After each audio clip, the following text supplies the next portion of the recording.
jumped out. Okay, carry All on. right. It's Okay. recording. Got it. All right. Well, welcome everyone. We'll be getting started shortly. It's still a couple minutes before 7. Had another lecture butting up against this one that Charlie's doing with the medical students. So do we have anyone that's new that wants to introduce themselves, or just anyone that wants to share anything or questions, anything before we get started?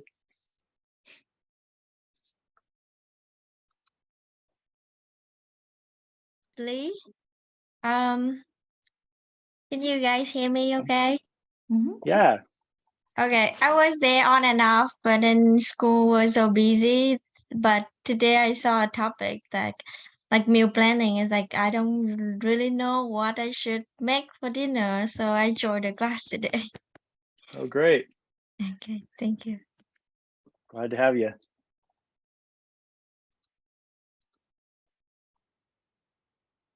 I'm Barbara, and I'm brand new.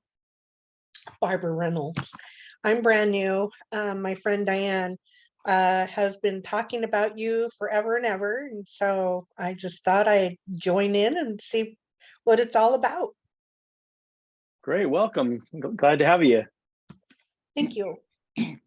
And since it's early on, if you decide you want, we'd encourage you to stick around for a few classes. And if you want to kind of catch up, we did all you've missed so far for the year is the 2 introduction classes, one by myself and another one by Dr. Charlie Ross, and those are recorded and posted on the class website. I don't know if you're familiar with the class website. I do have it. My friend Diane sent it to me, and I plan on attending.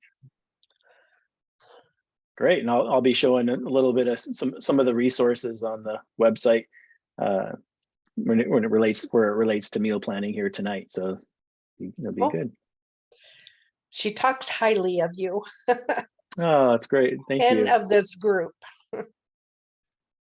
Yeah, we have a lot of people we have a lot of new people right now, but we also have a lot of people that have been around, and they're a really great asset to have to give some tips and encouragement and all that, all of the above.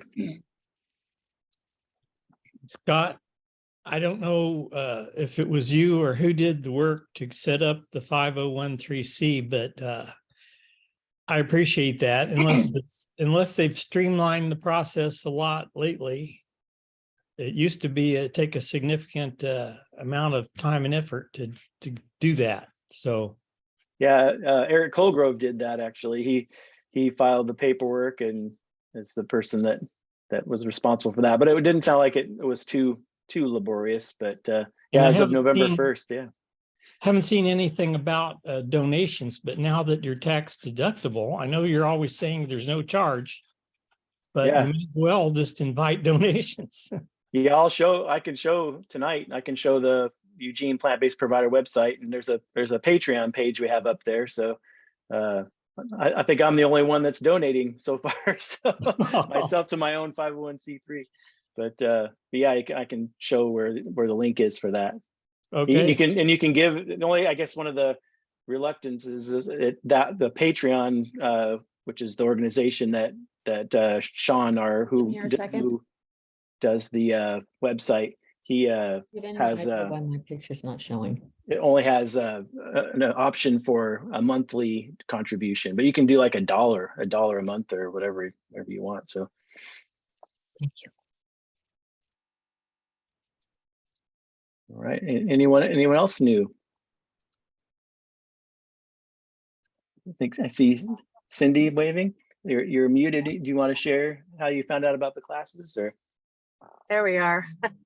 Oh yeah. Yeah. So hi Cindy. So I found out about the classes just on chance meeting or appointment with Scott, and he told me about it, and I said yes, I'm very interested. So it's taken me a while to actually join the meetings, but I was determined. I'm out driving around and parked, but I was determined to join the meeting tonight because I was interested in the topic as well. And thought it would be very helpful. Great, glad you made it. Thank you. Can I ask a question? Certainly. I'm Susan Weeks and I'm not very techie. And do you know why my picture is not showing? You would have to enable your camera. Like when you logged into Zoom, it would ask you if, for the first time, usually if you set up a profile, which you obviously did, it has your name, but then it would ask to enable permission to enable your camera, I believe. That's all I can think of. Oh, okay. I've Thank you. discovered if you just click on your name, if you see your name on the top, which I see Yeah. your name, I think if you click on that, it will ask you also. That did for me. Okay, I have some choices here, but oh, let's see. Add profile picture? No, that wasn't it. No. If you go to the bottom left corner, you can, it says mute or stop video or start. You Oh, can, okay. you can click on the video part and it'll make your picture, your camera will show if you've got your camera set up. Yeah, the camera should be shut up, set up. Oh, well, thank you all. I'll keep trying. We can hear you fine. When you click on your name, do you get a drop-down menu of a lot of things? No, I don't. Oh, you don't. Just click on my Okay. name. Oh, yeah, I do. Okay, Mute, well, mute this- audio, start video. yeah, start video. Hey, there you are. Excellent. Who gave me that? Oh, thank you, Dottie. Donna. Uh-huh. Oh, Yeah, Donna, you're welcome. thank you. Okay.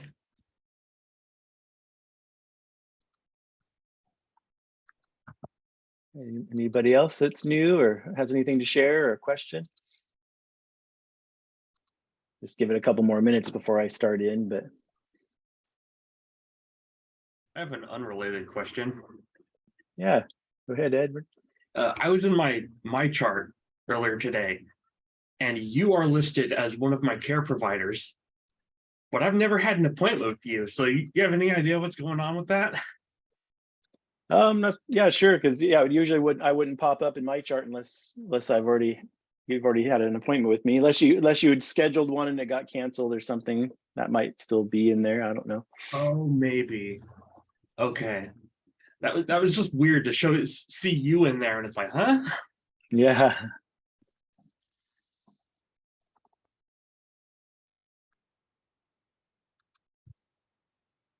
Oh, there's Charlie. We were just getting through questions and some introductions and Oh, was- good. but I'm unless you have anything to add, I'm about ready to start. No, Start go the- ahead and start. I've been kind of like on Zoom here, starting at 2 to 3 and then with the last class, now this one. So carry on.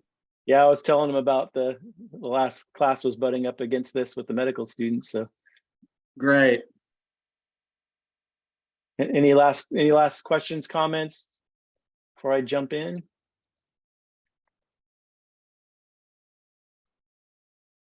Okay. I'm going to do my part here and then Velvet will give her presentation after I do mine here. Great. All right. Get here. It's hard to get stuff out of the way here. There we go. You can see my screen, I assume.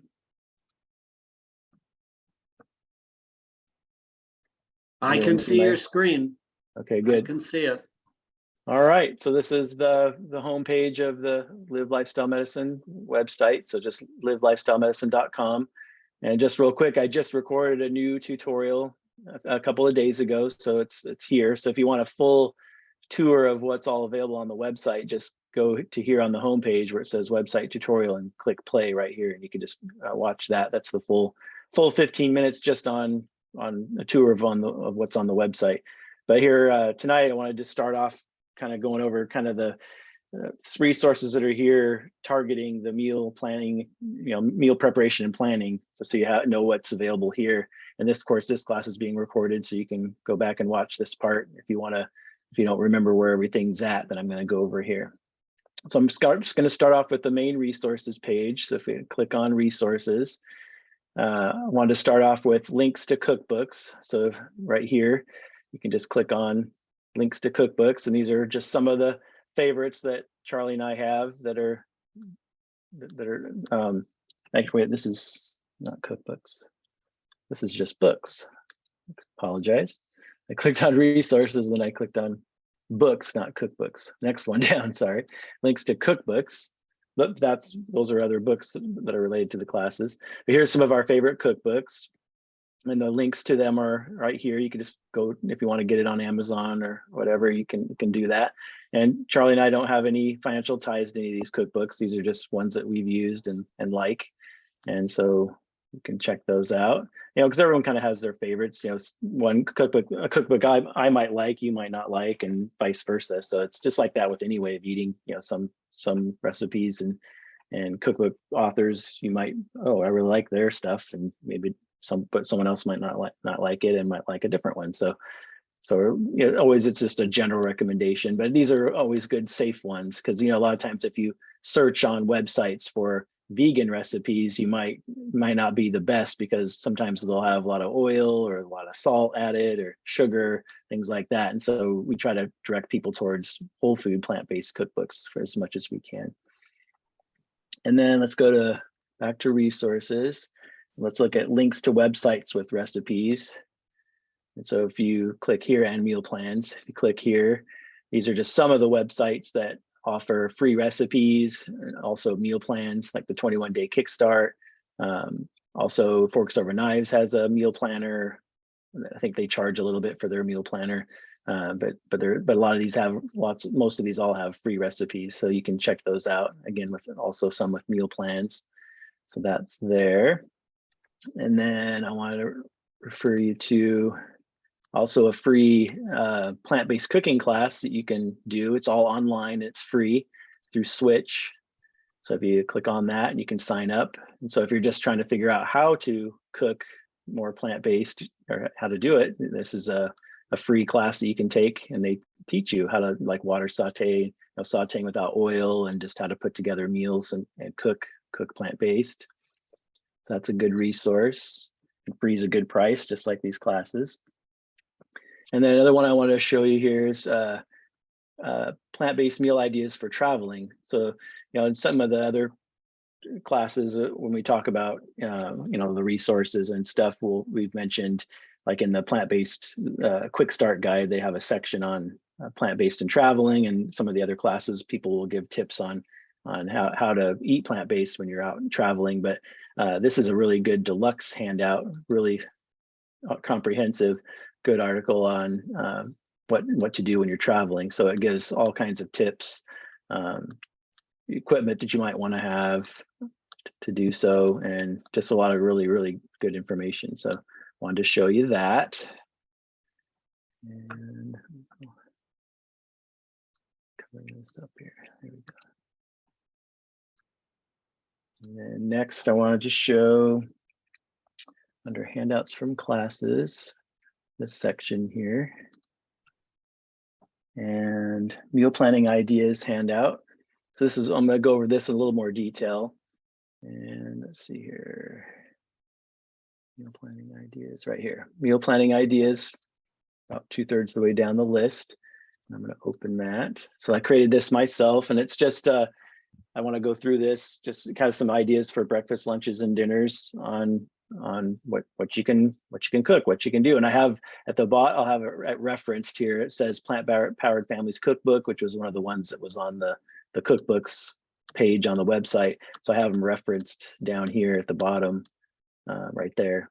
So the actual references are there, and they're mostly all on the website anyway. But I just wanted to show you, this is kind of my take on things. But so for breakfast, I'm kind of more, some people can eat savory things, and a lot of cultures around the world do eat savory foods for breakfast, but I'm kind of a traditional guy and American guy, and I just tend to kind of go towards more sweet for breakfast, just because I guess that's just the way I've always been. So for me, it used to be cold cereal when I was younger, eating a lot of junky cereal and stuff. But now it's oatmeal and fruit and things like that. So I still am in that same lane as far as kind of sweet versus savory. And so oatmeal or other cooked grains like bulgur, farro, brown rice, or barley. And I have been using oat groats recently, but until just a few weeks ago, actually, I'd never even tried oat groats before. I've been eating this way for 10 years, and I've never tried oat groats until just a few weeks ago. Charlie got me onto those, and I got a 25-pound bag now from Hummingbird, so I gotta go through that. So, but before that, it was just regular rolled oats that I'd get, just like Quaker oats, or like the ones I got more recently were out at the Camas Mill out near Junction City, out off Meadowview Road out there. Just nice to buy local, but so just oatmeal, but you can use all these other kind of cooked grains. Add dried fruit, handful of nuts. A lot of times I'll put some cinnamon on it, some flax meal, a little bit of cocoa powder, and then like raisins and blueberries and strawberries and bananas, and then just use like the oat milk or one of the nut milks on there. Just cook it in the microwave or over the stovetop sometimes if I want it to be more creamy.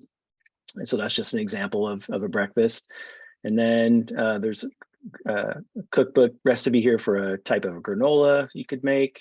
And then you could also just do lots of fruit and green smoothies. Just an example of some of the things you can add to that to make for breakfast. That's another good idea for breakfast. Just want to give you a few of those. And then kind of lunches and dinners are similar, of course, more savory meals. And my favorite lunch is dinner leftovers, basically. So a lot of times we'll my wife Angela will make a bigger batch of whatever we're cooking for dinner, knowing that there'd be leftovers, so I can take to work for leftovers the next day. But if you're kind of more traditional and you really like sandwiches, just examples would be you'd use the hummus instead of mayonnaise, and then just lettuce, tomato, cucumber, avocado. So if you kind of wanted a more traditional sandwich, of course, try to use a whole grain bread like a Dave's Killer Bread or something like that. Of course, if you're trying to lose weight, then we'll talk about it in the classes coming up on weight management and calorie density. You don't want to eat bread too often, especially if you're trying to lose weight, because it is a little high in calories. But tonight's topic is meal planning, and so we want to kind of cover everybody, because some people are just getting started with this, just going from the standard American diet to a more plant-centered diet, and some people have been doing this a while and might be kind of fine-tuning and refining. So everyone's in a different place with their diet change. So I just want to be able to kind of be more general, so that it kind of covers wherever any of you might be starting at right now. So, and then there's a recipe here for a chickpea salad sandwich. Actually, my wife just made some of that today. It's really good. So it's kind of almost like a consistency of tuna fish or an egg salad, kind of that kind of consistency, but it's just made with chickpeas and onions and lots of herbs and spices. It's really good. And then a potato meets egg salad sandwich. That's also in the Plant Powered Families cookbook. You could cut up vegetables for a side and fruit for dessert. So kind of the theme here is vegetables for sides and fruits for dessert, just to kind of add to the meal. And then you can store-bought hummus tends to have oil, whereas there are some hummus recipes in some of the cookbooks that are oil-free. So you can check out that recipe. And then, so I wanted to also give some other traditional meals, because you might see, like when Charlie shows his pictures from his meal, he'll kind of talk about how, it took him a while to transition to where he's just eating really whole foods and not really traditional. A lot of the pictures from his plates don't really look traditional for most people that are coming from the standard American diet. So I want to kind of just give some examples of more traditional meals that most of us might recognize more and how to make that a more plant-based version of it. So there's a good recipe for a veggie skillet lasagna here, fruit for dessert, easy grillable veggie burgers. And this says minus the oil. There's no oil. You can do oil-free ones on some of the different veggie burgers. Home fries, which is like using cut up either Yukon Gold potatoes or sweet potatoes or yams, and you could make that as your home fries. You just bake them in the oven or air fry, and then there's no oil. Again, fruit for dessert. There's a vegan meatballs recipe, chili with a healthy chili sauce. Of course, mashed potatoes, steamed vegetables, the fruit for dessert again. crispy baked tofu nuggets, another example, and that's in the Monkey and Me Kitchen Adventures cookbook, and or this is a website actually. Mashed potatoes and steamed vegetables, a vegan skillet kind of quote chicken and dumplings, but it's of course not with chicken. And that's in the Monkey and Me Kitchen Adventures. Fruit for dessert. Soups are always good, vegetable and bean soups, and there's many recipes for those in a lot of the different cookbooks and websites. And soups are just another tips. Soups are really great for weight loss because most of the weight is water, and we eat them slowly and we sip them, and that has a lot. There's a lot more to satiety, feeling satisfied. There's a lot of aspects to it that's more than just the calories that we're consuming and the space it takes up. There's also kind of how we eat and kind of the experience of it, eating slowly, sipping on things, chewing really thoroughly. All of those things contribute to being satisfied, satiety, and soup's always a really great one, especially this time of year when it's cold and wet out. So that's really good. And then different chili recipes. And I wanted to show pasta too. So whole wheat spaghetti with their whole grain pasta, like a quinoa pasta, red lentil pasta. And then you can find either make your favorite tomato-based marinara, which would be ideal. But there are some out there that are pretty much all of them have some olive oil or oil in it, but there are some that have a lot less than others. And Paul Newman brand is one that comes to mind that tends to be pretty low in oil. My wife and I also get one at I think it's the Kroger President's Choice one at Fred Meyer, tends to be pretty low in oil. And when we do when I teach the food label reading class in a couple of months, you'll get the information on how to kind of read a label and to know which one is maybe too much oil versus one that's maybe not so bad. We'll talk about that at that time. Or if you don't want to wait for that class in a few months, you can go back to the class archives from last year and you'll see the food label reading class that we taught.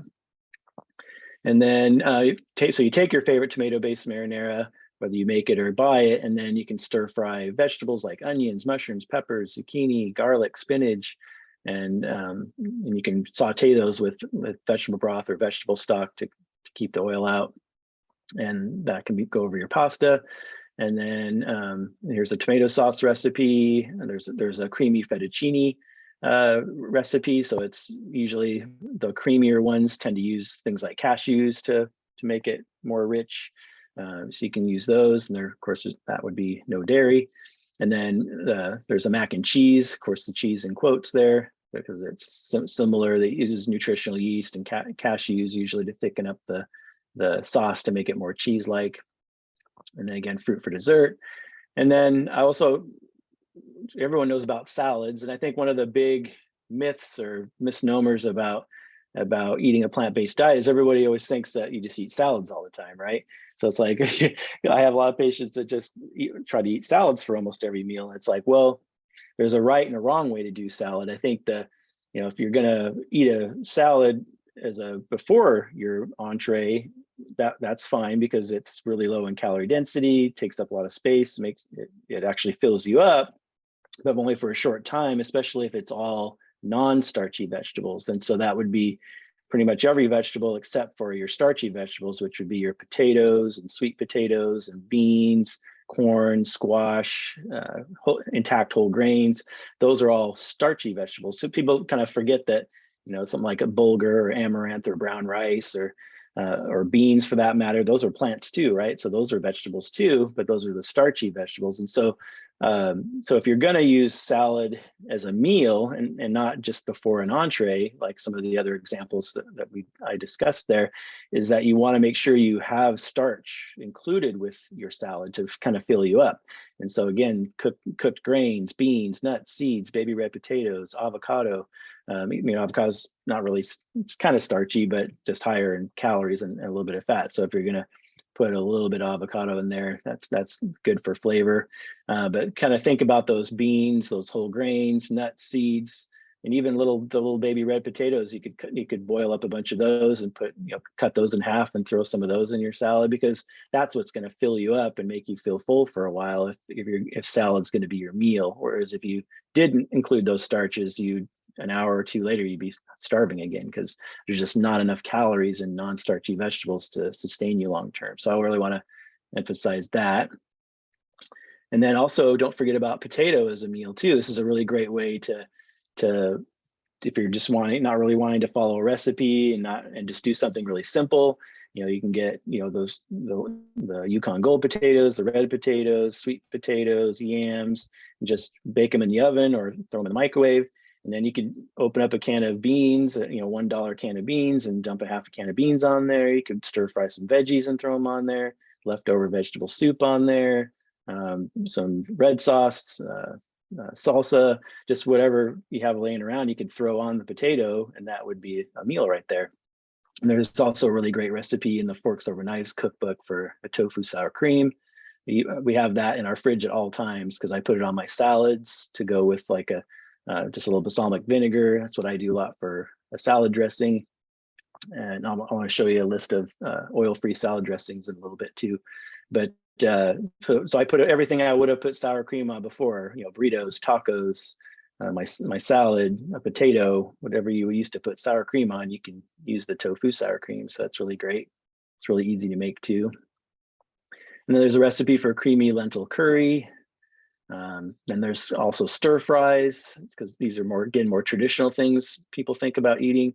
So an orange veggie stir fry, cooked grains and vegetables, noodles and vegetables. And there's many oil-free sauces in the cookbooks and on the websites. So think about like Thai food, Chinese food, just you're stir frying with veggies and starch basically. So your brown rice and noodles and veggies and then different sauces, and that's different flavor profiles from all over the world, whether it's Indian curry or Thai dishes or whatever it is. And then Mexican food. Here's some examples: quinoa tacos, which we have those almost every week. A lot of times I'll just put the cooked quinoa on my salad and make it like a taco salad with some red sauce and salsa on there and the tofu sour cream. And so it's a good way to get more full with that quinoa. So the quinoa my wife makes, it's all these Mexican spices, and you bake it in the oven. It's after you've boiled it and cooked the quinoa, then you spread it out on a baking sheet, and it's been all seasoned, and then you bake it, and then it's kind of almost like the consistency of hamburger. It's really kind of chewy and really, really good, really flavorful. And so we have that in the fridge for the week, and I'll throw that on salads and stuff, or sometimes I'll make a taco or a burrito too if I'm feeling like that. And then here's another one, layered bean casserole. And then so you kind of get the idea of some just traditional recipes there. And then I want to show you kind of a meal serving idea, especially for families where some are eating plant-based and some are not. So we don't do it as much these days because of COVID and whatnot, but we're starting to do it a little bit more again. But every Sunday, I've had a tradition in my family with my sister's family and kind of extended family. We have always gotten together, usually almost every Sunday, but sometimes every other Sunday, depending on how busy people are. We would get together. And so some people in my extended family eat plant-based and some don't. So what we do makes it work really well is you just kind of do buffet style. So we would do like a potato bar or a pasta bar or a salad bar or a burrito bowl bar. And so you just kind of spread out the ingredients. And so, for me, there's all the different vegetables and beans and cooked grains and just all the different kind of toppings, things that we've kind of talked about. And I can put together my own bowl or my own plate. And then some people that are not plant-based, so there'd be some hamburger there, some chicken, cheese, other non-plant-based options. And so we can all kind of be eating the same thing and enjoy the meal, but everyone puts their own toppings on. And so it really works well with those themes, the potato bar, pasta bar, salad bar. So you kind of see how you're starting with some sort of starch is there, and then you're adding lots of vegetables and different toppings. And so it kind of keeps everybody happy. So that's something that's worked well in my family. And then, there's those resources there. So I just wanted to show you that, spend a little time on that. Let me go back, show you some more stuff here. And then we'll have, if anyone has questions about that before Velvet jumps in, we can do that. So let's see. Oh yeah, so now it's going to show you the no oil salad dressing recipes. Click on that there. That's in the list of handouts. class. And there is a disclaimer. There are I think there's 36 recipes on this list, I believe. There are 2 that do have oil. They kind of squeaked in there. They're 2 Asian salad dressing recipes that do have oil, but the other 34 do not. So yeah, you can read through those, and it has the recipe for all these different salad dressings. So a lot of times for me, I just use, there's one that I like, it's not listed here, but it's so easy. It's called 3-2-1. And what it is 3 parts balsamic vinegar, 2 parts mustard, and 1 part maple syrup. And so I have a big container that I use, and I just shake it up. And so it's, fill it about a third full with balsamic vinegar, and then a little bit of mustard, and then the tiniest bit of maple syrup. And I just shake that up, and then that makes a great salad dressing. So, there's a little bit of natural sugar, of course, in the maple syrup, but it's just a little bit to balance out the acid from the balsamic vinegar. But sometimes if I run out of it and I get lazy, I just put a little sprinkle of balsamic vinegar on it, and that's fine for me most of the time. So I'll show you that. So that's handy to have. And then let's go to the recipes section on the website here. Back to resources here. And let's click on the recipes up on the main tabs on the website. And I wanted to show you, of course, we just came off the holidays. I've had this up here for a while. Holiday meal planning and recipes. This is from Mary McDougall, so John McDougall's wife. And you can just click on this, and there's a whole article, and there's a whole bunch of recipes there. And it's really great too, because it's kind of for Thanksgiving and Christmas mainly, but she has like what to do a week before, 5 days before, 3 days before, and a whole grocery list and everything. So just click on that and you can see that. And then let's see here. A quick reference guide for cooking whole grains. That's another nice handout. It just kind of shows you all the different grains and how long you have to cook it for, how many parts grain to parts liquid. So that's kind of handy.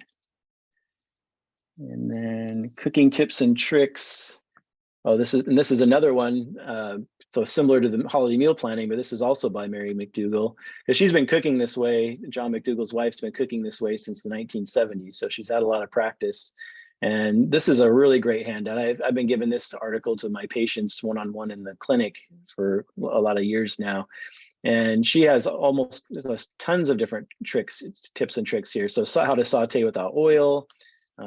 She talks about food substitutions. She talks about cookware that she uses and recommends, how to cook different grains, how to cook beans, how to deal with a little bit of gas that you might be experiencing early on. She has some tips there. So just lots of different tips and tricks that you might want to read through. So there's a lot of good information there. So I recommend that handout. And then let's see here. And she has a few recipes there too. And then, yeah, just the other things I wanted to show I had on my list here, going back to the website. Let's go back to the home page. We also have the Facebook group. I don't know, some people do Facebook and some don't. I don't do a lot of Facebook, but this is a Facebook group for the class, and this is a good resource because people share recipes there, people ask questions there. It's a lot of good tips and support that you'll receive there. Just join. There's over 320, I think now, people on the Facebook group. So utilize that. And then I don't have a link to it right now, but the Eugene Plant-Based Providers, one of our Dr. Misty Carlson, she's a pediatric cardiologist at Riverbend Hospital.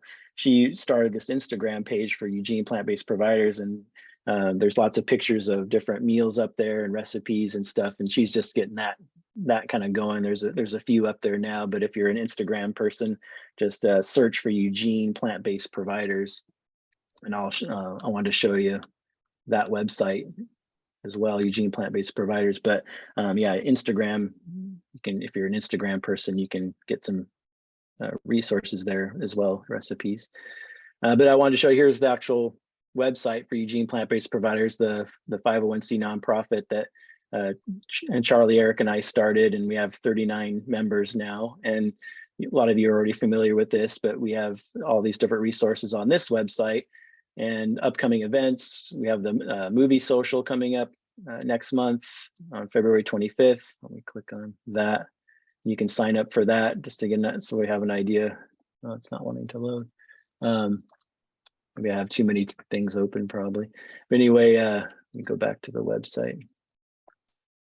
But you can, yeah, sign up for that. And then we have all kinds of list of our providers and other resources you can check out on that website. And then Ed or somebody who's asking about donating, you can actually, we are a 501c nonprofit as of November 1st. And so if you wanted to be a Patreon, you can donate here, you could click there, and it's all, that'd be tax deductible that way if you wanted to donate to this group. And it's just so we have some money so we can do different things that we're planning for the future. We've done dietitian-led grocery store tours. We've had a potluck. We did monthly walks. We are gonna have this movie night coming up. Or in the future, we want to do cooking demonstrations and do other community events. And like when we had the booth at the fairgrounds, the Lane County Fairgrounds back in October, it costs money to be able to have a booth there and stuff. So we've just been using our own money for that, but it'd be nice to have a few bucks to cover some of that stuff, but as a nonprofit. But yeah, so check that out.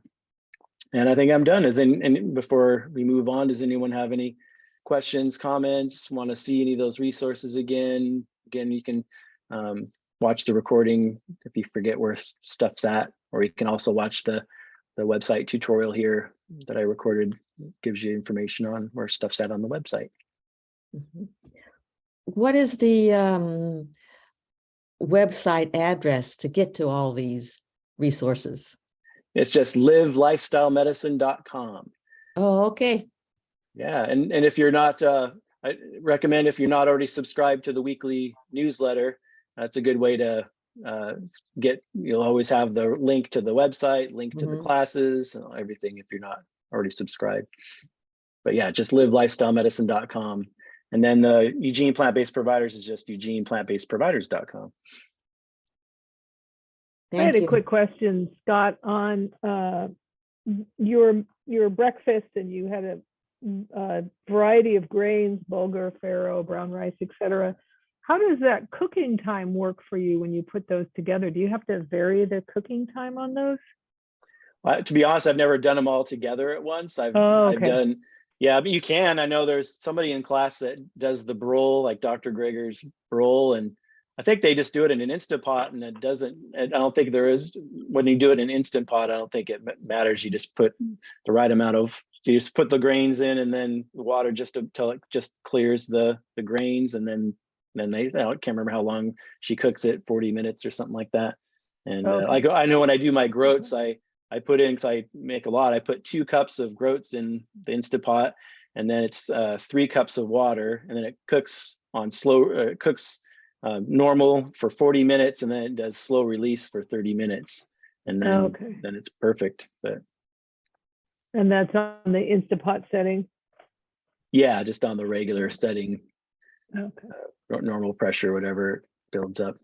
I'm not an Instant Pot expert. That's like the only thing I've made in it. My wife, that's my wife's domain, but she taught me how to use it and do that part of it so I can make my own groats. But okay, great. Thank you. Welcome. Well, you want to, you ready? A couple questions in the chat that you may want to address before we go on to Velvet. One is, does food cooked in a microwave lose nutrients, or is that an old wives' tale? That's totally fine. To basically cook it however you'll eat the most of it, however it's most convenient for you. Yeah, I'd say it's in the old wives' tale pretty much. So I agree. How about Ken? Go ahead and unmute yourself first. You're not quite unmuted, Ken. I'll have There to you go. you'll have to get back to me. I just lost it. What I was gonna ask you, I lost it. It'll come back to me pretty fast, though. All right, we'll come back to you. It's okay, not a problem. Is there anything else in the chat that we're missing? I just had a question. So this plant-based diet, you're taking out all the oils, even the good ones, the grapeseed oil, the olive oil, the avocado oil, that kind of thing? So the short answer is yes. The longer answer is it depends on what your health is and how you're doing and how much you're using, but there are some issues with oil. And I don't know, Scott, do you want to address that a little bit? Yeah, so oil, there are oils that are better than others. So just a good example would be olive oil would be a better choice than coconut oil because of all the saturated fat. But oil is still a highly processed food. It's basically the fat equivalent of sugar. So if you take sugar cane or sugar beets and you boil it and refine it down and strip out all the fiber and all the nutrients, you're left with a white crystalline powder. When you take olives or avocados or grapes or sesame seeds or any whole plant food, essentially, and you strip out all the fiber and all the nutrients and you're just left with the fat, and now it's just a highly processed refined oil. It's 4,000 calories a pound. It's the most calorie dense product food on the planet. And even though you're never going to eat a pound of oil, which is again 4,000 calories, 1 tablespoon of olive oil is 125 calories. So there's more calories in a tablespoon of olive oil than in a whole pound of vegetables. So like kale is only about 70 calories per pound. And so when we talk about in a couple of weeks, when we start talking about weight management and calorie density, you're going to see how problematic oil can be. That's just from the dietary, from the weight standpoint, but also oil injures our arteries. It actually injures the endothelial cells of our arteries, which make nitric oxide to dilate our blood vessels. So oil actually makes your arteries stiff. It actually increases your blood pressure, decreases the nitric oxide production. So if you're trying to reverse heart disease, we would say, yeah, you should avoid oil 100%. If you're trying to lose weight, you should probably avoid oil. But if you're, pretty healthy, you're not on medications and you have pretty good health already, and a little bit of oil here and there is probably not the worst thing, but especially if it's like an olive oil. But overall, it's still a highly processed food. It would still get a red light stamp as far as when we talk about green, yellow, and red light foods. Okay, thank you. I appreciate that. Yeah, bottom line with oil is we've lived with a lot of myths, and there's been a lot of promotion that it's a healthy choice, and it's a myth. Anybody else have any questions they'd like to get answered before we carry on?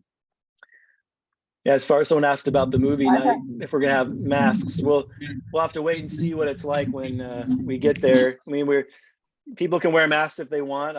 I'll probably wear a mask when I'm there, except for when we're snacking on veggies and fruit and hummus and stuff. But that's just kind of when we're just doing the more social stuff around there. But when we're watching the movie in the sanctuary, probably most people will be wearing. I imagine a lot of people will be wearing masks, but there's no actual official public health restrictions with masking and and groups of people getting together. So I mean, think about, I was just at the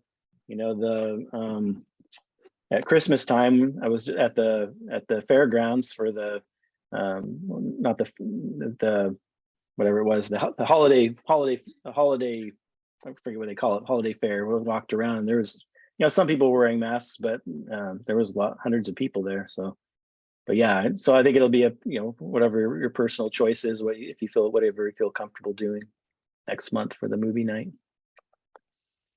I'm going to get to Ken and then Marcia, but first, Lynn had asked a question about coconut aminos. She hadn't heard that.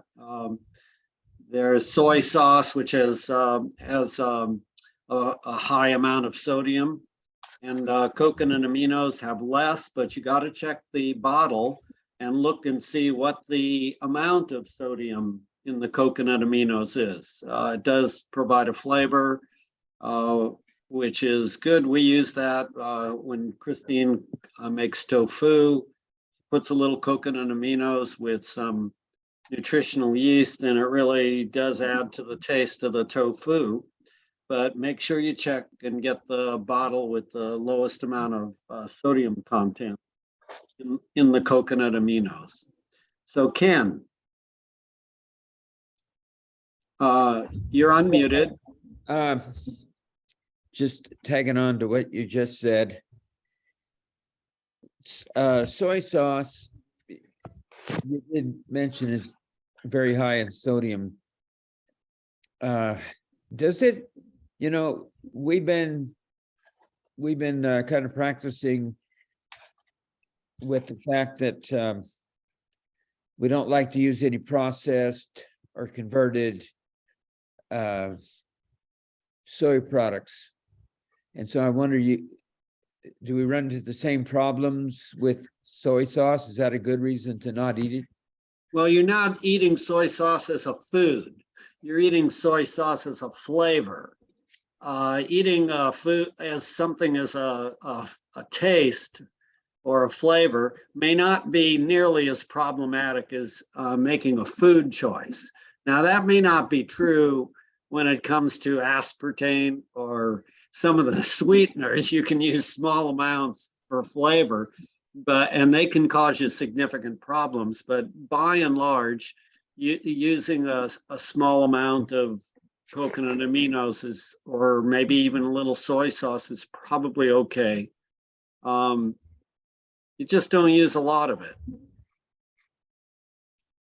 And if you're not getting the benefits you want in your health, then you eliminate those foods that don't grow on trees or grow in the ground. They're not in their natural form. So that you get to make that decision, experiment with your body to, you know, hey, I'm gonna try going without that and see how I'm doing. If I get off my blood pressure controlled and I get off of my blood pressure pills, maybe I didn't want it as bad as I thought I wanted that food. Marcia. As a general rule, how long does anybody cook their vegetables, like spinach, greens, stuff like that? Because I cook them, my daughter thinks I cook them too long. Well, Dr. Greger says if you have a pressure cooker like Instapot, you just put it on 0, you heat it up to the pressure, steam, and then let it release. And that's all you need to do to steam it. So if you're putting, my wife has cooked 1 minute, 3 minutes, no minutes when she gets it up to pressure.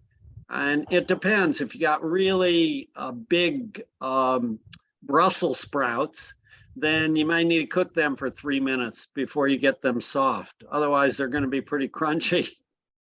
Not so easy to eat. Yeah, I have an old time pressure cooker. An old time pressure cooker? Old fashioned one. Well, you can also, if you have a steamer, you can steam things and you just steam them until you get the consistency that you want. Okay, so probably maybe a minute or two. Yeah, Okay. something like that. Okay, because you know, it depends. If she says that you're overcooking them, and that must mean they're mushy, and you know, she wants a little something to bite into, perhaps. You know, all of us are different. Some of us like raw, some of us don't like that, and we like a little more mush. Yeah, to me they're not, but to her they are. Right? So. Anybody else have any thoughts on that? I think it just depends on how you're cooking them. So like if I'm cooking soup or something, then I'll just add like spinach in at the last minute so it'll just wilt really quick. Yeah. But if I'm like sauteing some kale, it may be a couple, 3 minutes. Okay. It just I've been depends. seeing now. So it's what I use. I have a steamer. Yeah. And I just put water in a pot, and I have one of those old like colander type steamer basket things you just stick in there. That's what I have. And I just throw it in there. And I mean, I don't do that with greens as much. I do like my broccoli and stuff more in there. But I would think you just get it to a boil, and I probably just need a few minutes for greens. Okay. I can try that. But yeah, I've been steaming them, like you said, with a basket. Yeah. I know my pressure cooker, I can steam them with that too, but I'll have to look and see what they say. Okay.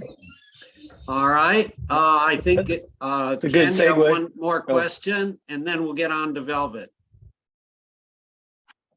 Unmute yourself, Ken. I use the Instapot to make like soup for 5 days, or to freeze the soup to thaw out later. You know, I cook almost everything though.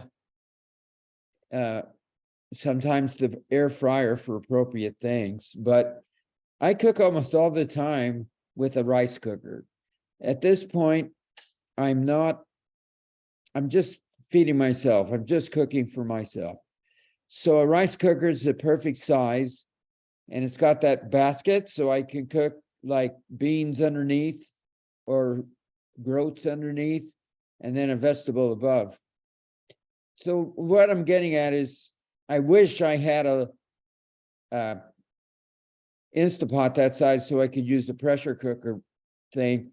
And I've looked online, and I just get confused. I don't know. Does anybody know? Does Instapot make something smaller than Makes 6? a 3-quart. We have a 3-quart and a bigger one, 5 or 6. It's a smaller size, like a rice cooker size. Well, I've seen those, but for some reason they end up not convincing me that they're really that size. But Well, we use it. I could bring Christine on and let her tell you when she uses it. She uses the bigger one most of the time, but she occasionally uses the smaller one. It does work. Does anybody know where I can get a 3-quart one? I really hate buying stuff on Amazon. Well, that's where she bought it, or I bought it. I don't know. I don't know where else. Anybody else know where? I've got a 3-quart one, and I think I got it at Fred Meyer. There you go. Fred Meyer, Freddie. My favorite store. There you go. Okay, Velvet, we put you on hold long enough. Carry on if you'd like. We'd love to hear what's Okay. going on. So I've never done this before like this. So I just hit share screen. Yeah, just put share screen. Okay. And if it doesn't work, then I will make you a co-host. And then can you guys see my screen? Did you put share screen? Yeah. So let's see. I'm waiting for. Okay, I think I know how to, I think I figured it out. There Okay, you can go. See There it you go. now? Yeah, we Yep, can we see see it. your screen. Okay. So then, Introduce yourself to Velvet. okay. Well, I'll find it for you. Don't worry. I'm Velvet. If you guys don't know me, I haven't been at every class lately because I'm in school and stuff, and so I've been busy. But I came here for a long time in the beginning, probably for 6 months straight, to kind of get a hang of all this. And then I kind of jump in here and there, and it's been great and it's very helpful. So I made this little PowerPoint presentation so I'd stay on track because I start blabbing. So It's looking great. Thank Carry you. on. So I just wanted, the choices are endless. I know I'm very cheesy, but. Yeah, that's good. And then this is just showing, this is how I meal plan for each week. And so we have a whiteboard in our kitchen, and we kind of just go through the week and plan our meals out. We find that the easiest way to do it, you could do 2 days at a time or 3 days at a time. I just like to do the whole week and get it over with. We have 3 kids, we're married, we have a lot going on. So And then we just pick a day to go grocery shopping, plan out our meals like you see here. Basically plan dinner because that's what we mostly have together. And then I like to always have a backup plan. So when I started doing this, I kind of went around and found restaurants and tried to find, options for nights where we have basketball games or whatever going on. If we didn't get a chance to make dinner, something comes up and, we're left stranded. Like, what do we do? So I found restaurants in the area that are great. I live in Medford, so I know a lot of you live in the Eugene area, so I'm not as helpful there. But just looking at different options for backup is a good idea. And then experimenting. So I think the best thing you can do is if you're just starting out, what are your favorite meals and see how you can make them plant-based. So just one at a time. Okay, good. And then get your family involved. I always look for new recipes online. That way it's free. But I also bought a bunch of new cookbooks because I like to have cookbooks in my hand. And then Charlie and Scott did not pay me to say this, but come to class and learn. It's very helpful.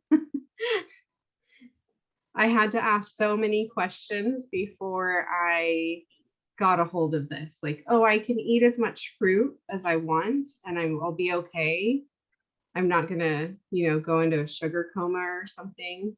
And I don't have to have that much protein. So the class is really helpful.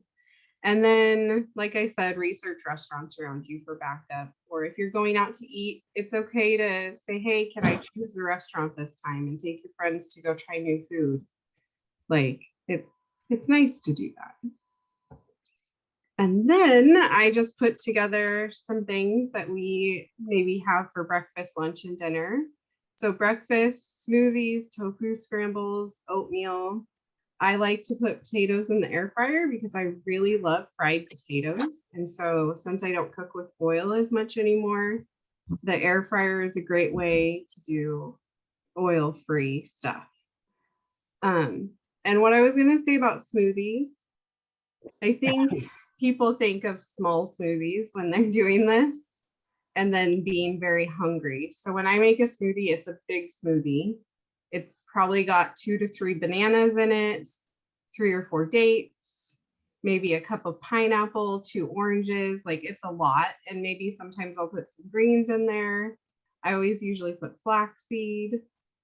So just keep that in mind and make sure you have snacks on you for later if you're going out. And then lunch, like Scott said, I do leftovers from dinner a lot.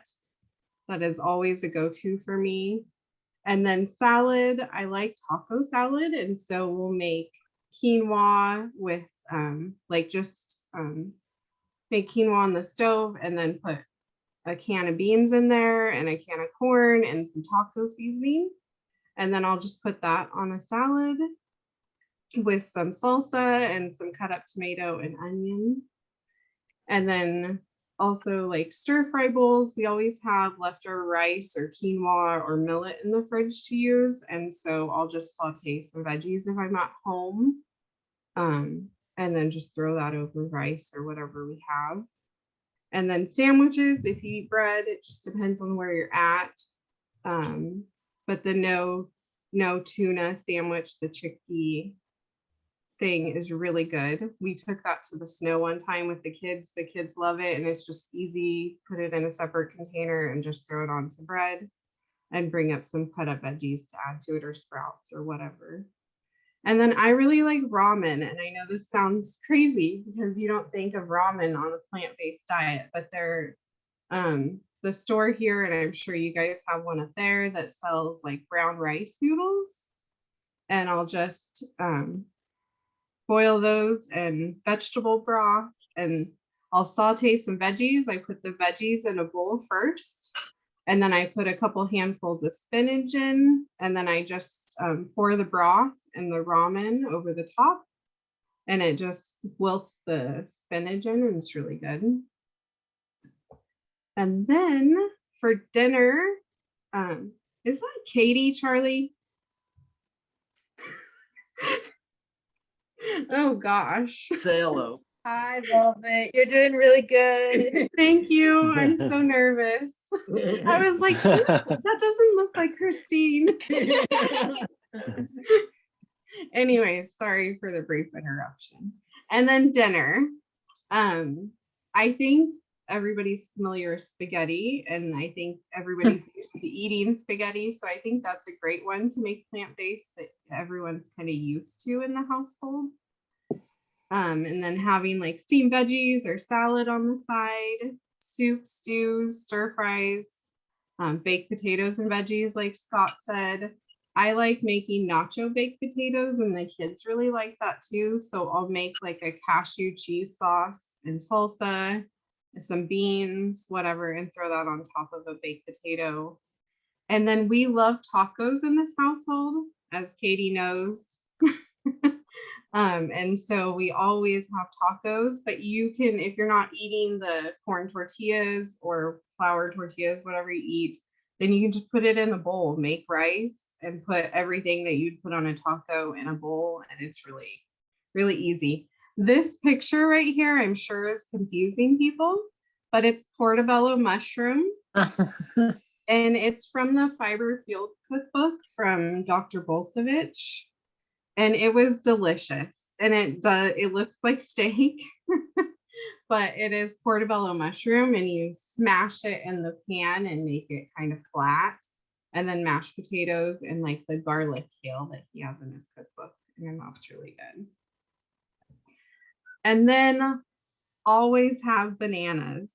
So I know this seems kind of weird. So I always have bananas for smoothies in the freezer. And what I do is I go to the grocery store, and they have the bananas that are turning black on sale for a really good deal. And I call them red tag bananas because they're wrapped in like a red tape. But then I just lay them out on a cookie sheet like this. I throw them in the freezer. The next morning, I separate them with a butter knife and put them in a freezer bag and just throw them in there. So then I can just break them apart for smoothies whenever we want them. It's quick and easy. My husband and I both drink smoothies, and so it's an easy thing to do. And then I think I have one more slide. So these are my favorite cookbooks that I use, and I think I actually missed a couple, but the Plant You cookbook is probably my favorite. Sometimes I make 4 or 5 meals out of this a week. The Be a Plant-Based Woman Warrior is a great one. The Inside Scoop is all nice cream made from bananas. So it's a good idea if you don't want to just eat fruit. You can mix fruit together and make it into like an ice cream substance, and it's really good. And then the Plant-Based Dips and Dressing by Melissa Raymondy is good. It's all oil-free plant-based dips and dressings. And then Fiber Field cookbook that I missed on here. And then the Scott said it, the family cookbook. Oh, plant-powered families, yeah. Yes, I love that one. I just haven't used it lately, so it wasn't on my mind when I did this. But that's it. That's everything. You're gonna ask questions. Thank you, Velvet. Yeah, any other just as far as, did you feel overwhelmed when you started making the changes at first, or it was how very did you feel? overwhelming. Yeah. Just trying to relearn everything I knew about nutrition was a lot to like regroup and say, okay, it's okay to do this, and actually it's not okay to do this, and just relearning how to almost cook, and also experimenting in the kitchen to make my family happy has been difficult. As Katie knows, Malachi, my 17-year-old son, is hard to please, and I don't always get it right. And, I do the best I can, but it's always a work in progress. And, you just got to do the best you can and take it one day at a time. And that's why I say get your kids involved, like have them help you plan your meals on the whiteboard. I'll be like, hey, what do you guys want for dinner this week? And if they say something like fried chicken, I know they're joking, but I'll try to make something that might replicate that, so they also are happy with what we're having at home. That was a great job, Healthier. Velvet. Thank you. Velvet, I'm kind of curious, what was the hardest thing for you when you first got started? You know, like, was it making menus? Was it, geez, I don't think this is healthy, not eating any kind of meat or dairy, or what? No, you know, it wasn't hard for me necessarily, because, and a lot of, I don't know who all is new in this class, but I had colon cancer. And so at 35 years old, I had 6 inches of my colon removed. And so I really wanted to make a change. And at first I colon removed when she was 35. Hold on a second. Let me mute the person before you carry on there. Okay. I just want to make sure that we get the room really quiet. Okay, go ahead. So at first I was like, I'm gonna go vegetarian just to kind of transition over. And I think I had been vegetarian maybe 2 or 3 weeks. And then I was like, you know what? I don't really need the eggs and cheese. Like, I don't see why I'm doing this still. And I just stopped. But I knew what I wanted to do, and I knew vegan plant-based was where I was going. And this class was really helpful. So I wouldn't say it was hard, because I had something that was truly motivating for me, and I knew I didn't want to go back to that. So now, after having made this change, are your thoughts any different? You did this for your individual health. Have you had any different thoughts about your relationship with animals or the environment or any of that? I have learned so much about how it relates to animals and the environment too. And I feel pretty strongly about doing a vegan plant-based diet, you know, for everything, every reason. And it just really mortifies me sometimes what goes on in the factory farms and stuff. And that's one way I got my youngest son to stop eating eggs. He didn't know what happens to baby chicks, especially male baby chicks. I told him that, and he was like, okay, I don't want to eat eggs anymore. And my kids are not fully plant-based. They still will eat meat when they're outside of the house. I just don't buy it for them. You know, they have to do it on their own. But good. Great. Anybody else have any questions for Velvet? Yes, I do. Okay, go ahead, Ken. Stir fry oil substitute. If you use water, it's just like steaming them. So what do you use? Do you try to use coconut aminos, or tell me what you use for oil and stir fry? So, you know, it is different from cooking with oil. It is not going to be the same, but you do have to get your pan really hot before you throw your veggies in there. So make sure your pan is hot, and make sure the water, when you put the teaspoon of water or tablespoon of water in there, it will like bubble and come apart and spread really fast. And that's when you know your pan is hot enough to throw your vegetables in there. So you're not just steaming them. But vegetable broth, and then adding coconut aminos or liquid aminos is helpful for seasoning. Do you use coated pans, or do you try to do this on stainless steel? I have nonstick pans. My other question is, how long do you keep those frozen bananas in freezer bags in the freezer? We go through them pretty quickly. I think I buy bananas like that, and I buy like 8 bundles at a time.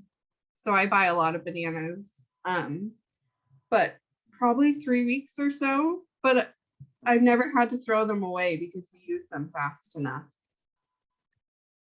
I would say maybe since you're on your own, maybe just buy 1 or 2 bundles.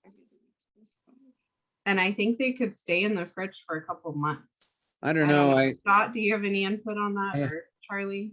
Yes. So you have a big family, so you go through a lot of those. I put them in and I'll leave them in the freezer for maybe up to 6 months.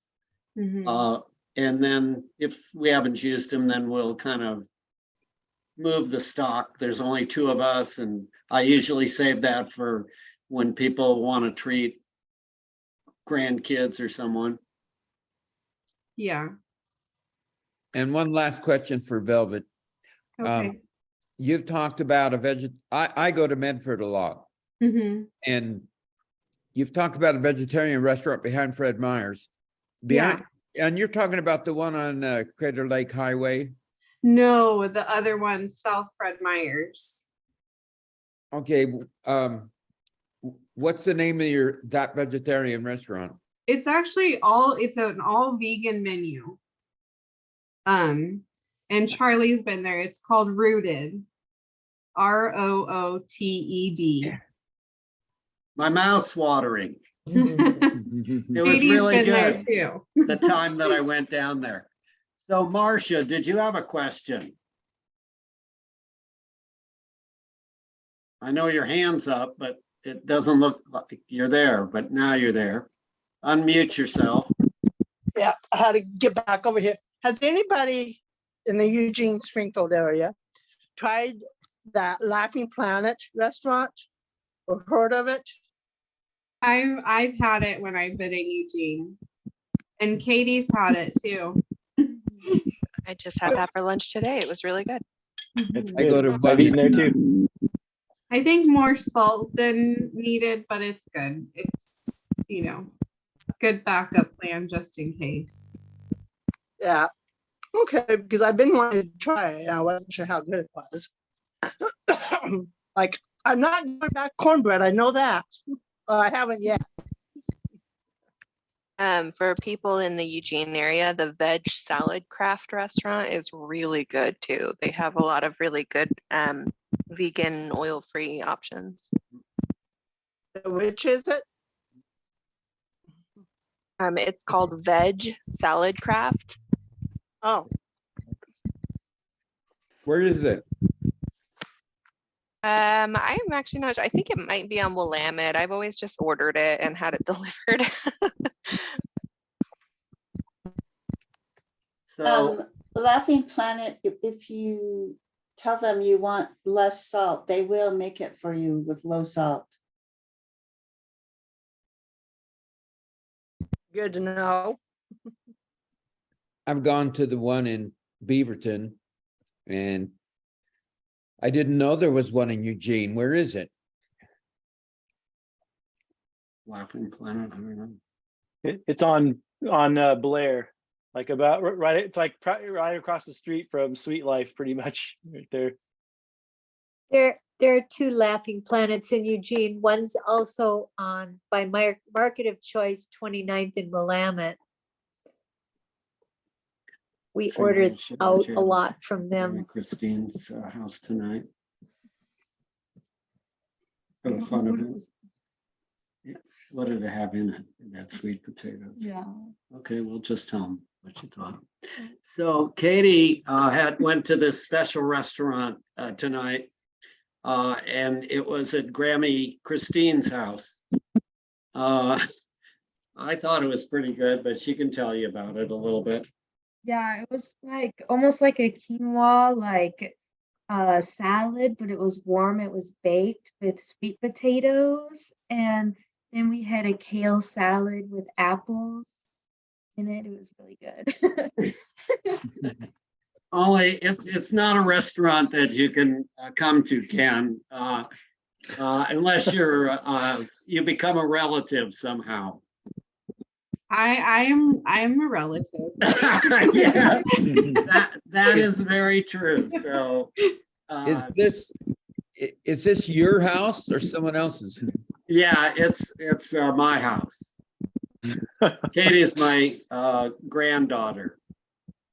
And anyway, you all get the connection soon at some time. How things go and how Velvet is in control here too.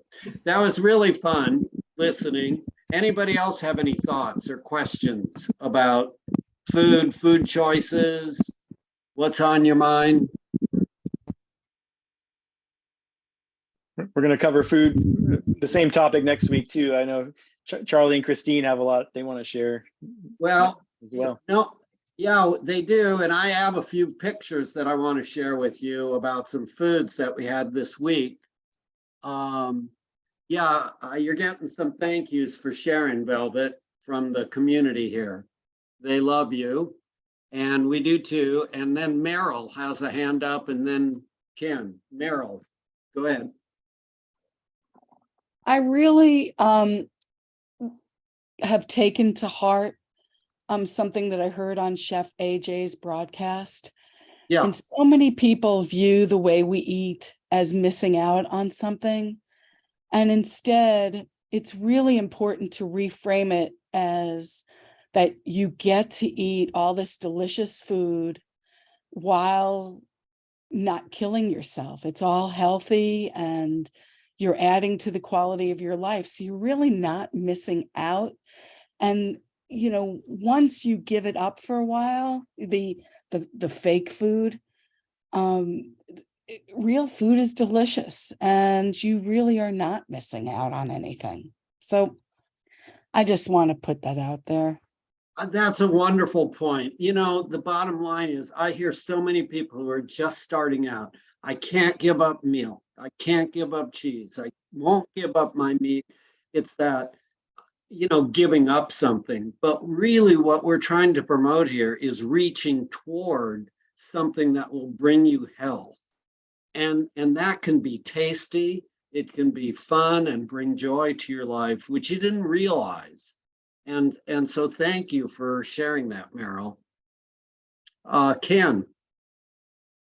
Yeah, seaweed. So I don't know if you told us in this new series of classes, but if you don't eat sea vegetables, then you need to have a pinch of salt, iodized salt. Well, I hate to eat more iodized, any salt, because there's so much in all the foods.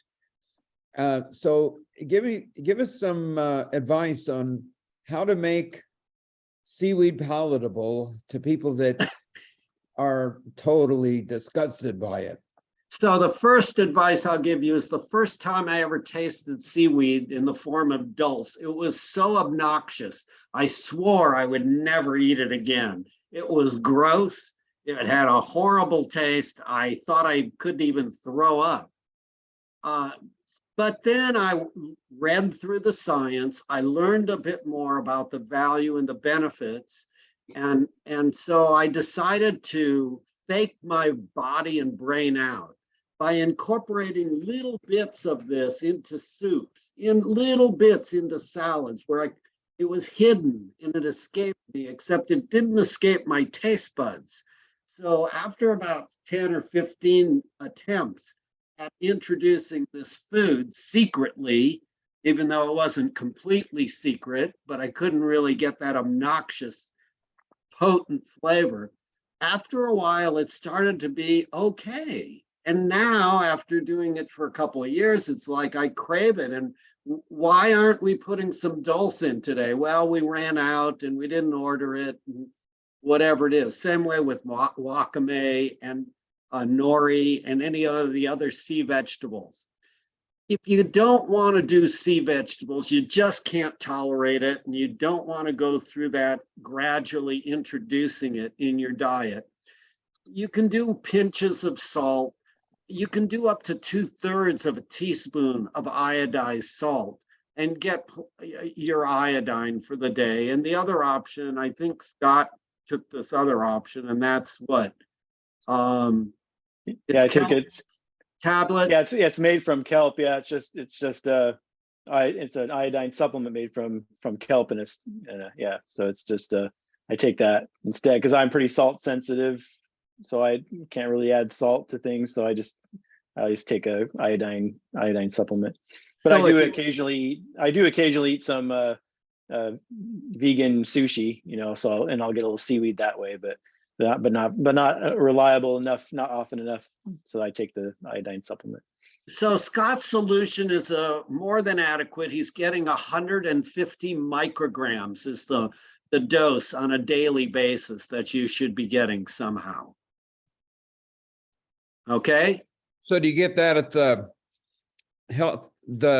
places like Natural Grocers, Whole Foods, Market of Choice? You could get it there. I buy mine on Amazon, but just 'cause it's so convenient. That's where I get it, but just a vegan iodine supplement. We get most of ours on Amazon. Now we've got a show of hands here. Arun is first, and then Ryan, and then Marcia. So Arun? Thank you, Scott. I have had my hand up as well. I Oh, don't okay, know hold on a if it second. shows. If you've had your hand That's up, okay. let's do Deborah first. Okay. Thank you. Thank you very much. Ladies first. Thank you so much. And I really appreciate this class and very much. And Velvet, wow, what a wonderful debut. What a gracious young woman you are. I like to, when I water saute, I kind of brown. I just let the water run out and I'll brown them. You know, I just, sometimes I almost burn them. I like it. It like it's crispy and crunchy and yummy. And I wanted to say since May of 2020, I went to True North and I have, I pretty much decreased my insulin from like 80 to now like 10. And I was off it so I'm almost off of the insulin, and I was off the blood pressure meds for quite a while until I had to take some prednisone. I'm 72 years old and lost a whole bunch of weight, have so much more energy, and it's great. If the sugar would just leave me alone.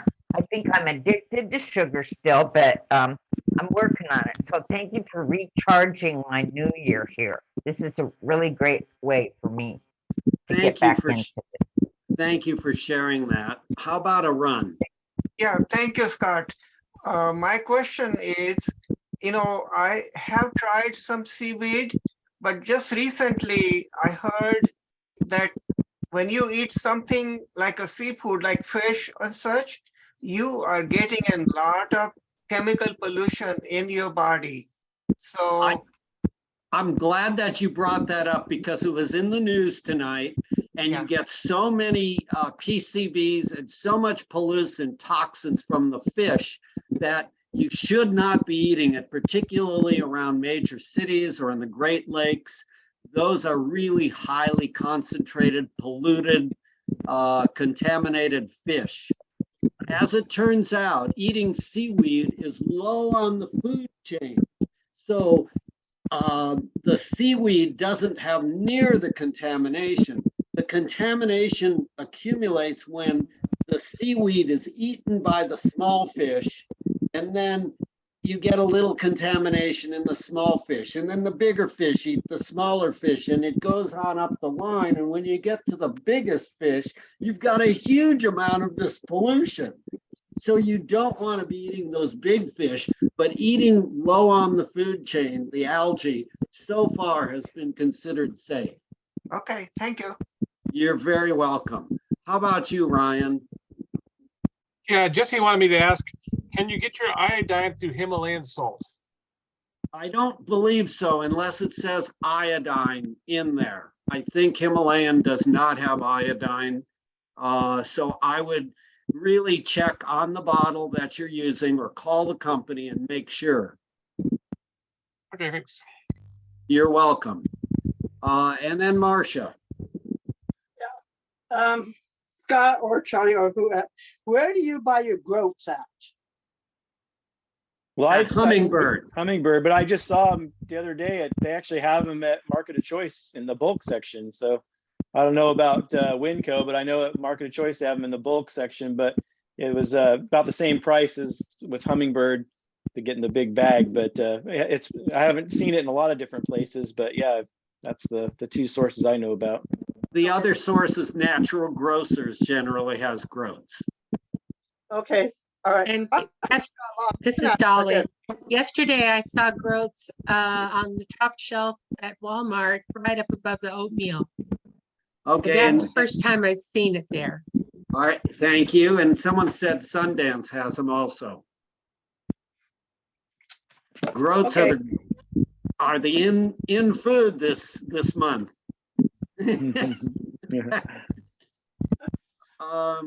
Lisa, welcome.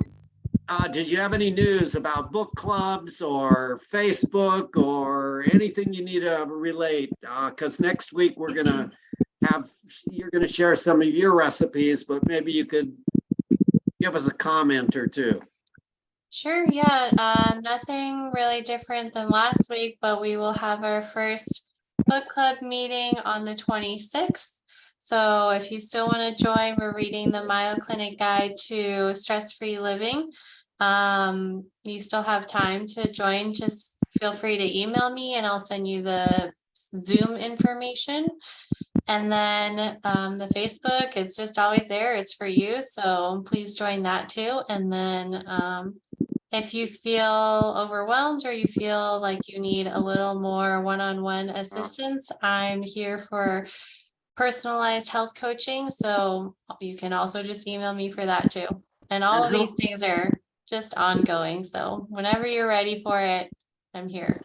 And how much do you charge for that online counseling? Absolutely nothing.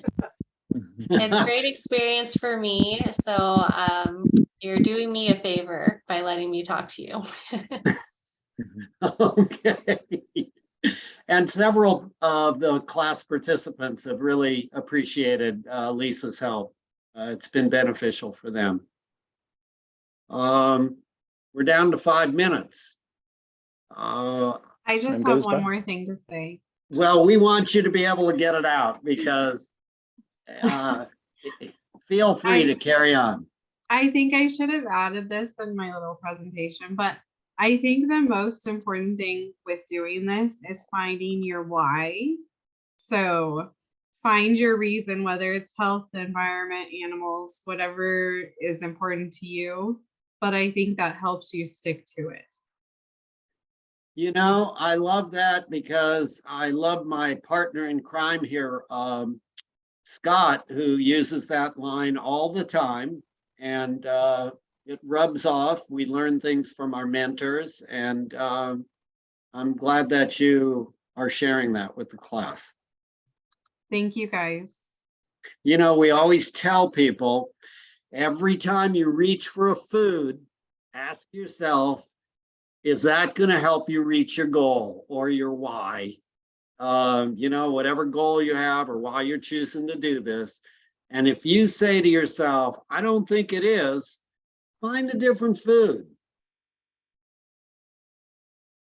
Arun, you got one more question. Good. Thank you. Thank you. Well, I know that it's better to have whole grains, but if you must eat something that's processed, for example, spinach pasta or whole wheat tortillas or whole grain, you know, Dakota bread, things like that. What's your, you know, what will be a tolerable choice? So you try to get the amount of fiber, multiply it by 5, and try to get no more carbohydrates than the amount of fiber times 5. So if they've stripped out all the fiber, you're eating pretty much sugar. Right. If you have like 3 grams of fiber and you have 15 carbohydrates, that probably is okay, 15 carbohydrates per serving. But if you have 1 gram of fiber and there's 20 grams of carbohydrate, okay, that is probably not a choice you should be. And that's, I'm not sure what ramen has in it. In my mind, I would really look closely and see if they've stripped out all the fiber. You know, different products may have different stuff in them, but try to get a product that has as much fiber and as little of the carbohydrate as possible. That's my thought on that. That's exactly what I was asking for, because there are some pasta, you know, that has spinach or beets and whole wheat and, you know, all of that. That seems like halfway decent. So I just wanted to get your opinion. Okay. Thank you. Scott, do you have anything else to add? Well, just kind of reiterating what we were talking about earlier, if it does have a fair amount of fiber, but it is, something that's mildly processed, minimally processed, then, if you're trying to lose weight, you still have diabetes, you have heart disease, you're still on medications, then you might try to avoid those foods. But if you're, pretty healthy, or you're at a healthy weight, you're actually trying to get more calories because you're a heavy exerciser, things like that, then some of those foods like bread and pasta and minimally processed foods are probably are okay. So it's just kind of depends on where each individual person is as far as their health and their health goals and whatnot. Doug and Evie. Could you please repeat that equation that you said? Multiply your carbs by 5. No. Multiply your fiber by 5. Or multiply fiber. And the amount of carbohydrate should be close to that number. So if it's 3 times 5, it's 15. So if you had 30 carbs, that would be not so great. If you had 15, 16, 17, probably okay. Okay. Thank you. If you could review, if A1C levels are problematic, just review the problem of oil in relation to your A1C. And that brings us back to the cause of diabetes.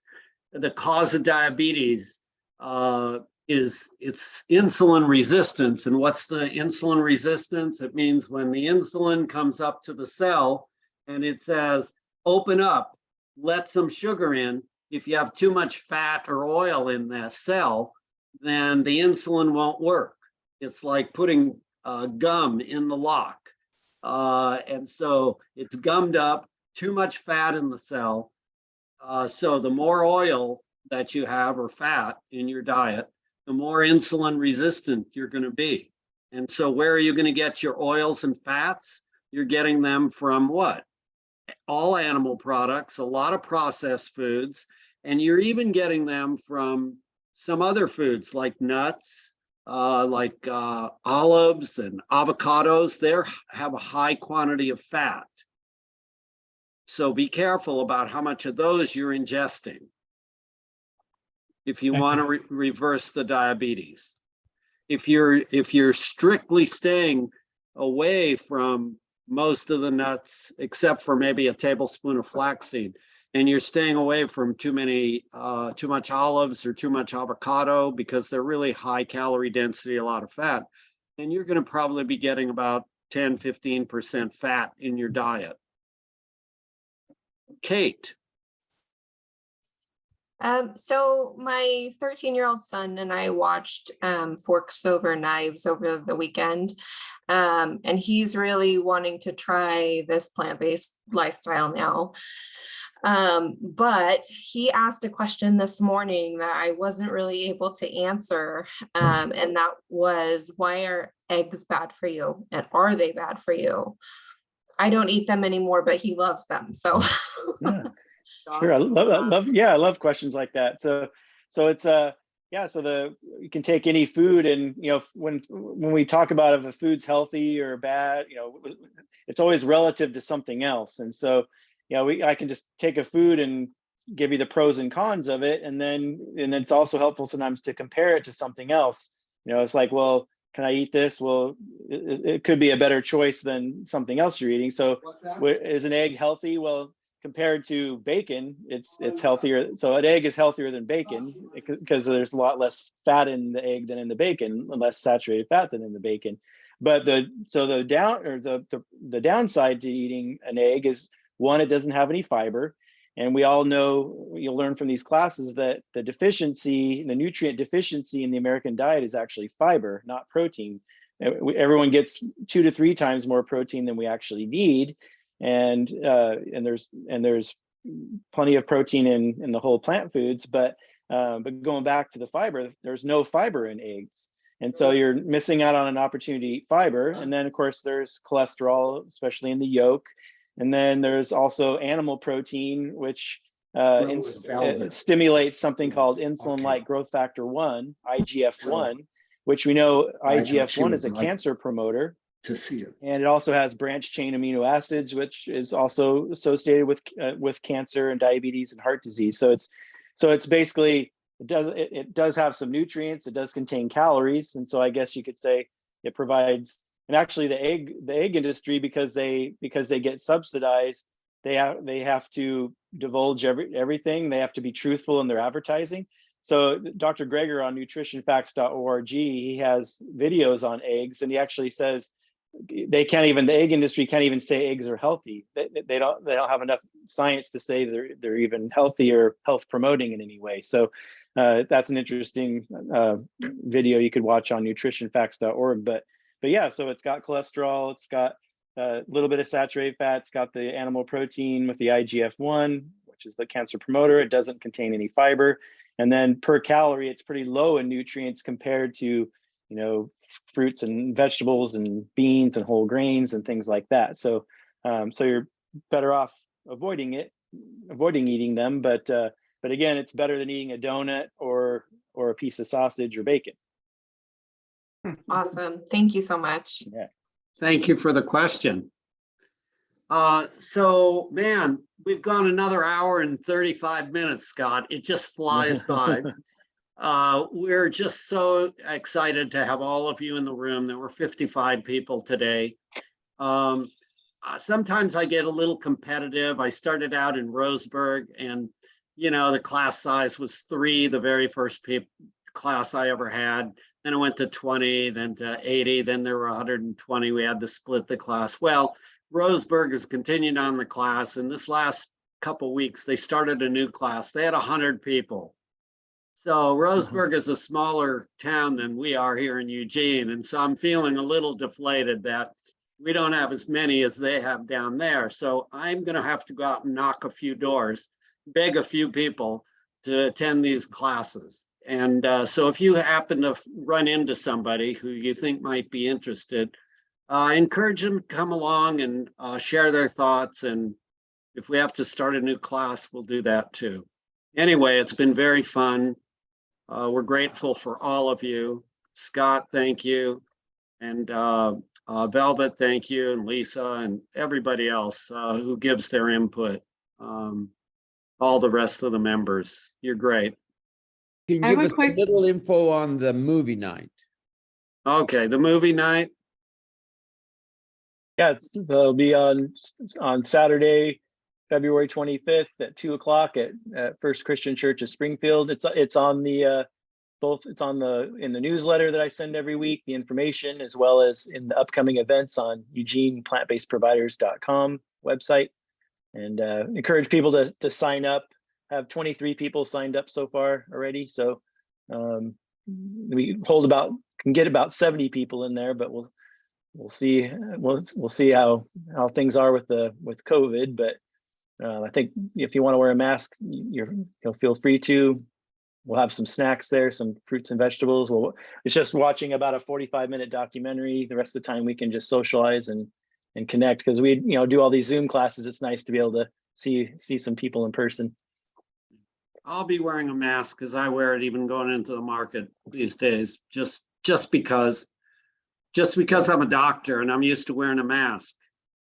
Yeah, me too. All day at work, I wear a mask for 3 years almost now.